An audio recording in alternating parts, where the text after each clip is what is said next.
ನಮ್ಮ ಸಂಸ್ಥೆಯಲ್ಲಿ ಆಚರಿಸ್ತಕ್ಕಂಥ ಸಮಾರಂಭದ ಅಧ್ಯಕ್ಷತೆಯನ್ನು ವಹಿಸಿರ್ತಕ್ಕಂಥ ನಮ್ಮ ಟ್ರಸ್ಟಿನ ವಯೋವೃದ್ಧ ಶಿಕ್ಷರಾಗಿರ್ತಕ್ಕಂಥ ಶ್ರೀಯುತ ಎಂ ಶಿವಲಿಂಗಪ್ಪನವರೇ ಹಾಗೂ ಈ ಸಮಾರಂಭದಲ್ಲಿ ಅಸೀನರಾಗಿರ್ತಕ್ಕಂಥ ನಮ್ಮ ಸಂಸ್ಥೆಯ ಎಲೆಕ್ಟ್ರಾನಿಕ್ ಕಾರ್ಯದರ್ಶಿಯವರೇ ಅಂತ ಕರಿತೀನಿ ನಾನು. ಬಹಳ ಮಿಂಚಿನಂತೆ ಎಲ್ಲ ಕಾರ್ಯಕ್ರಮಗಳನ್ನು ಬಹಳ ಚೆನ್ನಾಗಿ ಅದ್ದೂರಿಯಾಗಿ ನಡೆಸ್ತಾ ಇದ್ದಾರೆ. ಪ್ರಾರಂಭದಲ್ಲಿ ಸ್ಕೂಲ್ ಕಮೆನ್ಸ್ ಮಾಡಿದಾಗ ನಾನು ಅವ್ರ ಜೊತೆಗೆ ಕೆಲಸ ಮಾಡ್ತಾಯಿದ್ವಿ. ಹಾಗೂ ಈಗೂ ಪರಿವರ್ತನೆ ಹೇಗಾಗಿದೆ ಅಂದರೆ ಎಲೆಕ್ಟ್ರಾನಿಕ್ ವೇಗದಲ್ಲೇ ನಮ್ಮ ಸಂಸ್ಥೆ ಅಂತ ಕಾರ್ಯದರ್ಶಿಯವರೇ. ಹಾಗೆ ಸದಾ ಅಸಮ್ಮುಖಿಯಾಗಿರ್ತಕ್ಕಂಥ ನಮ್ಮ ಖಜಾಂಚಿಯವರಾಗಿರ್ತಕ್ಕಂಥ ಶ್ರೀಯುತ ಮಲ್ಲಿಕಾರ್ಜುನವರೇ, ಸದಾ ಕೆಲಸ ಇತ್ತು ಊಟ ಮಾಡೋಕ್ಕೂ ಕೂಡ ಕಿವಿಯ ಫೋನ್ ಇಟ್ಕೊಂಡು ಮಾತಾಡ್ತಕ್ಕಂಥ ನಮ್ಮ ಸಂಸ್ಥೆಯ ಉಪಾಧ್ಯಕ್ಷರಾಗಿರ್ತಕ್ಕಂಥ ಶ್ರೀಯುತ ಪುಟ್ಟರಾಜರವರೇ, ಇದ್ದಿದ್ದಕ್ಕೆ ಇವತ್ತು ಮಾತಾಡ್ತೀನಿ ಅಂತ ಹೇಳ್ತಕ್ಕಂಥ ನಮ್ಮ ತಿಪ್ಪೇಸ್ವಾಮಿ ಅವರು. ನಾನು ಯಾಕೆ ಹೇಳ್ತೀಪ ಅಂದರೆ ಮೊನ್ನೆ ನನಗೆ ಒಂದು ಇನ್ಸಿಡೆಂಟ್ ಆಯಿತು. ಸ್ವತಂತ್ರ ದಿನಾಚರಣೆ ದಿವಸ ನಮ್ಮ ಸ್ವಾಮಿಯಾರು ಬಂದಿರಲಿಲ್ಲ. ಎದ್ದು ನನಗೆ ಮೈಕ್ನ ಕೇಳಿಸ್ತು, ರಾಷ್ಟ್ರಾಗತ ನೋಡಿರಲಿಲ್ಲ. ನನಗೆ ಶಾಕ್ ಆಗುತ್ತೆ. ನಮ್ಮ ಎಲೆಕ್ಟ್ರಾನಿಕ್ ಸೆಕ್ರೆಟರಿಗಳು ಶಾಕ್ ನನಗೆ ಹೊಡೆದ್ಬಿಡ್ತು, ಉಸಿರೇ ಹೊಡೆದಂಗೆ ಆಗ್ಬಿಡ್ತು. ಏನು ಮಾತಾಡೋಣ ನನಗೆ ಗೊತ್ತಾಗಲಿಲ್ಲ. ದಯವಿಟ್ಟು ಅವ್ರು ತಪ್ಪು ಭಾವಿಸ್ಬಾರ್ದು. ಖುಷಿಗೆ ಹೇಳಿದೆ. ನಮ್ಮ ವೇದಮೂರ್ತಿಯವರೇ ಹಾಗೂ ಅತ್ಯಂತ ದೂರದಿಂದ ಬಂದಿರತಕ್ಕಂಥ ನನ್ನ ಶಿಷ್ಯ ಶ್ರೀ ಪ್ರಕಾಶ್ ಮೂರ್ತಿಯವರೇ ಹಾಗೂ ನಟರಾಜರ ಶ್ರೀಮತಿ ನಟರಾಜರವರೇ, ವೀಣಾ ನಟರಾಜರವರೇ, ಲೀಲಾಮರವರೇ, ಡಾಕ್ಟರ್ ಶ್ರೀ ಬಸಪ್ಪನವರೇ, ಇನ್ಯಾರು ನಾನು ದಯವಿಟ್ಟು ಕ್ಷಮಿಸ್ರಿ. ನನಗೇನಪ್ಪ ಒಂದು ಖುಷಿ ಅಂದರೆ ನಮ್ಮ ಸಂಸ್ಥೆ ಇಷ್ಟೊಂದು ಶಿಕ್ಷಕ ದೊಡ್ಡ ಸಮಾರೋಹವನ್ನು ನೋಡ್ತಕ್ಕಂಥದ್ದು ಒಂದು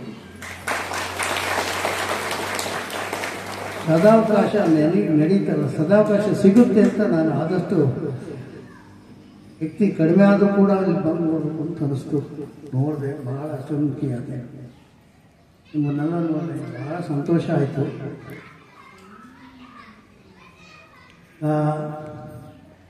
ನಾವೆಲ್ಲರೂ ಹೇಳಿದ್ದೇನೆ ಹೇಳ್ತಾ ಹೋಗ್ಬೇಕಾಗುತ್ತೆ. ರಾಧಾಕೃಷ್ಣ ಜಯಂತಿ, ಸರ್ವಪಲ್ಲಿ ರಾಧಾಕೃಷ್ಣರವರು ಆಂಧ್ರ ಪ್ರದೇಶದಲ್ಲಿ ಆಂಧ್ರ ಬಾರ್ಡ್ರಲ್ಲಿ ಒಂದು ಸರ್ವಪಲ್ಲಿ ಅಂತ ಒಂದು ಹಳ್ಳಿ, ಅಲ್ಲಿ ಹುಟ್ಟಿರ್ತಕ್ಕಂಥದ್ದು. ಅದಾದ್ಮೇಲೆ ಪಕ್ಕ ತಮಿಳುನಾಡಿನಲ್ಲಿ ವಲಸೆ ಹೋಗಿ ಅಲ್ಲಿ ವಿದ್ಯಾಭ್ಯಾಸವನ್ನು ಕಲಿತು ಉಪನ್ಯಾಸಕ ವೃತ್ತಿಯಲ್ಲ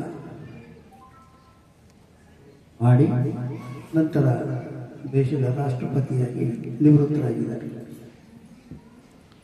ಅವರ ಜನ್ಮ ದಿನಾಚರಣೆಯನ್ನು ಆಚರಿಸುವಂತ ಕೋರಿದಾಗ ಅವರು ತಮ್ಮ ಜನ್ಮ ದಿನಾಚರಣೆಯನ್ನು ಶಿಕ್ಷಕರನ್ನೇ ಯಾರು ಗೌರವಿಸ್ತಾ ಇಲ್ಲ, ಅದಕ್ಕೋಸ್ಕರ ನೀವು ಶಿಕ್ಷಕರನ್ನು ಗೌರವಿಸುವ ದಿನವನ್ನಾಗಿ ನನ್ನ ದಿನಾಚರಣೆಯನ್ನು ಶಿಕ್ಷಕರ ದಿನಾಚರಣೆಯನ್ನಾಗಿ ಆಚರಿಸುವಂತಕ್ಕಂಥದ್ದು ಇದ್ದಾರೆ.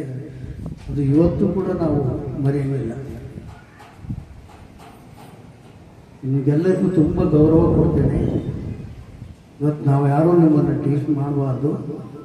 ಅನೇಕ ಸಭೆಗಳಲ್ಲಿ ಹೋದಾಗ ನನಗೆ ಭಾಳ ಬೇಜಾರಾಗುತ್ತೆ. ಭಾಷಣ ಮಾಡ್ತಾ ಟೀಚರ್ಸ್ನೇ ಸ್ವಲ್ಪ ಬ್ಲೇಮ್ ಮಾಡ್ತಕ್ಕಂಥ ಸಮಾರಂಭಗಳನ್ನು ಕೂಡ ನಾನು ಶಿಕ್ಷಕನಾಗಿದ್ದಾಗ, ನಾನು ಶಿಕ್ಷಕ ದಿನಾಚರಣೆಯಲ್ಲಿ ಭಾಗವಹಿಸಿದ್ದಾಗ ಅಲ್ಲಿನ ಸಭಾ ಕಾರ್ಯಕ್ರಮದಲ್ಲಿ ಕೆಲವರು ಮಾತಾಡ್ತಿರ್ತಕ್ಕಂಥ ಕೇಳಿ ನನಗೆ ಒಂದ್ಸರಿ ಮನಸ್ಸು ನೋವಾಗ್ತಾ ಇರುತ್ತೆ. ಆದರೆ ಅಂಥ ನೋವಿಗೆ ನಾವ್ಯಾರೂ ಕೂಡ ಎದುರುಬಾರ್ದು. ಯಾಕೆಂದರೆ ಒಂದು ಮಗು ಹೇಳುತ್ತೆ, ಸರಸ್ವತಿ ನಮಸ್ತುಭ್ಯಂ ವರದೆ ಕಾಮರೂಪಿಣಿ ವಿದ್ಯಾರಂಭಂ ಕರಿಷ್ಯಾಮಿ ಸಿದ್ಧಿರ್ಭವತು ಮೇ ಸದಾ. ಗುರುದೇವೋ ಮಹಾದೇವೋ ಗುರುದೈವ ಸದಾಶಿವ ಗುರು ಸಾಕ್ಷಾತ್ ಪರಬ್ರಹ್ಮಾಸ್ಮೈ ತಸ್ಮೈ ಶ್ರೀ ಗುರುವೇ ನಮಃ ಅಂತ ಮಗು ವಿದ್ಯೆಯನ್ನು ಪ್ರಾರಂಭ ಮಾಡ್ಬೇಕಾದ್ರೆ ವಿದ್ಯಾರಂಭ ಕರಿಷ್ಯಾಮಿ ಅಂತ ಸರಸ್ವತಿಯನ್ನು ಬೇಡ್ಕೊಳ್ತೀವಿ. ವಿದ್ಯೆಯನ್ನು ಪ್ರಾರಂಭಿಸ್ತೀನಿ, ದಯವಿಟ್ಟು ನನಗೆ ವಿದ್ಯೆಯನ್ನು ದಯಪಾಲಿಸುವಂತಂದು ಸರಸ್ವತಿಯನ್ನು ಕೇಳುತ್ತೆ. ಇನ್ನು ಮುಂದೆ ಹೋಗ್ತಾ ಇರುತ್ತೆ ಗುರುದೇವೋ ಮಹಾದೇವೋ. ಗುರುದೇವ ಅಂದ್ರೆ ನಾನು ಸ್ವಲ್ಪ ಇಂಪ್ರೆಟ್ ಮಾಡ್ತೀನಿ, ಆ ಶಿಕ್ಷಕರು. ಮಹಾದೇವ ಅಂದ್ರೆ ಮುಖ್ಯ ಶಿಕ್ಷಕರು. ನೀವೆಲ್ಲರೂ ಕೂಡ ಗುರು ಸಾಕ್ಷಾತ್ ಪರಬ್ರಹ್ಮಾಸ್ಮೈ, ಪರಬ್ರಹ್ಮನಿಗೆ ಸಮಾನವಾಗಿರ್ತಕ್ಕಂಥ ಶಿಕ್ಷಕರು ನೀವೆಲ್ಲರೂ ಕೂಡ. ಆದ್ದರಿಂದ ನನಗೆ ವಿದ್ಯೆಯನ್ನು ದಯಪಾಲಿಸಿ ಅಂತ ಮಗು ತಿಳ್ಕೊಂಡಾಗ ಅಂಥ ಮಗುವಿಗೆ ನಾವು ಶಿಕ್ಷಣ ಕೊಡ್ತಕ್ಕಂಥ ಎಂಥ ಶಿಕ್ಷಕರಾಗಬೇಕು ಅಂತಕ್ಕಂಥದ್ದನ್ನು ಡಾಕ್ಟರ್ ಸರ್ವಪಲ್ಲಿ ರಾಧಾಕೃಷ್ಣನವರು ಅವರ ಒಂದು ಗ್ರೇಟ್ ಕೃಷ್ಣ ಕಾಳಿಯಲ್ಲಿ ಒಂದು ವಾಕ್ಯವನ್ನು ಹೇಳಿದ್ದಾರೆ. ವಾಕ್ಯವನ್ನು ನಾವೆಲ್ಲರೂ ಪಾಲಿಸ್ಬೇಕು ಅಂತ ತಮ್ಮನ್ನೆಲ್ಲರನ್ನೂ ಕೂಡ ಕಳಕಳಿಯಿಂದ ಕೇಳ್ಕೊಂಡು ಒಂದೆರಡು ಮಾತುಗಳನ್ನ ಮುಗಿಸ್ತೇನೆ.